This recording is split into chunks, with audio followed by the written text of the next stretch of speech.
पंतप्रधान नरेंद्र मोदींची आज संध्याकाळी पुण्यामध्ये सभा पार पडणार आहे। महायुतीच्या उमेदवारांच्या प्रचारासाठी मोदी आज पुण्यात असणार आहेत। मुख्यमंत्री एकनाथ शिंदे हे पुण्यामध्ये दाखल झाल्याची माहिती मिळते।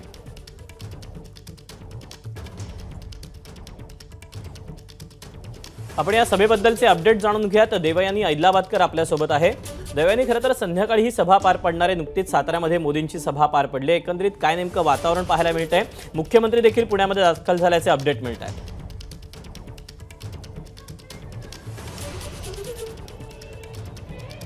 बरोबर आहे दीपक, आज पंतप्रधान नरेंद्र मोदी यांची पुण्यामध्ये सभा आहे। पुणे जिल्ह्यातील चारही उमेदवारांसाठी पंतप्रधान नरेंद्र मोदी ह्या स्वतः सभा घेणार आहेत। पुण्याचे मुरलीधर मोहोळ असतील किंवा सुनेत्रा पवार असतील, यांच्यासाठी ही सभा जी आहे ती मोदींच्या हस्ते घेण्यात येते। आपण जर बघितलं तर राजकारणातलं जे वातावरण आहे ते सध्या तापलेलं आहेच, पण त्याचबरोबर पुण्यातलं जे वातावरण आहे, जो उन्हाळा आहे, जो उकाडा आहे, त्याचा पारा देखील वाढलेल्याचं आपल्याला बघायला मिळत आहे। आज पुण्यामध्ये आपण बघितलं तर दुपारी 2:30 नंतर 41.4 अंश सेल्सिअस इतकं आपल्याला तापमान बघायला मिळालेलं होतं। एकंदरीतच आपण बघितलं तर कार्यकर्त्यांचा उत्साह आपल्याला इतक्या उन्हातही बघायला मिळतो। या सभेसाठी दौंड असेल, बारामती असेल, या सगळ्याच ठिकाणांहून कार्यकर्ते आलेले होते, कारण त्या सगळ्यांनाच पंतप्रधान नरेंद्र मोदी यांचं भाषण ऐकायचं होतं। त्याचबरोबर अनेक ठाण्याचे लोक होते जे आता पुण्यात वास्तव्य करतायत, ते देखील या सभेसाठी म्हणून इथं आल्याचं चित्र आपल्याला बघायला मिळतंय।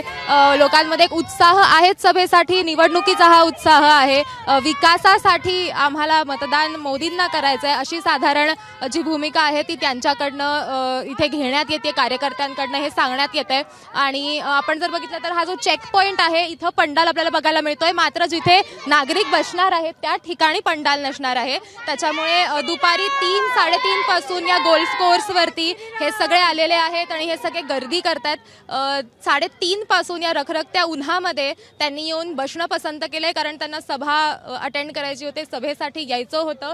माझ्या मागे जरी तू बघितलंस तर प्रचंड मोठ्या प्रमाणात कार्यकर्तेही आपल्याला इथे बघायला मिळतात।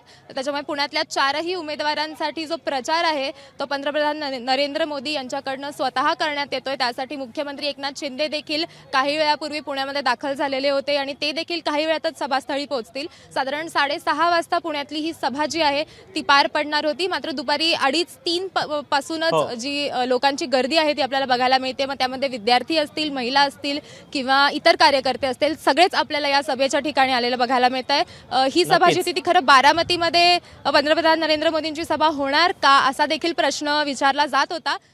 त्यामुळे स्वाभाविकच आता पंतप्रधान नरेंद्र मोदींची संध्याकाळी पुण्यामध्ये सभा पार पडणार आहे। या सभेतून ते काय बोलतात, काय मंत्र आपल्या कार्यकर्त्यांना देतात, याकडे आपलं लक्ष असेल। तुर्तास देवयानी, धन्यवाद दिलेल्या सगळ्या सविस्तर माहितीबद्दल। एबीपी माझा, उघडा डोळे बघा नीट।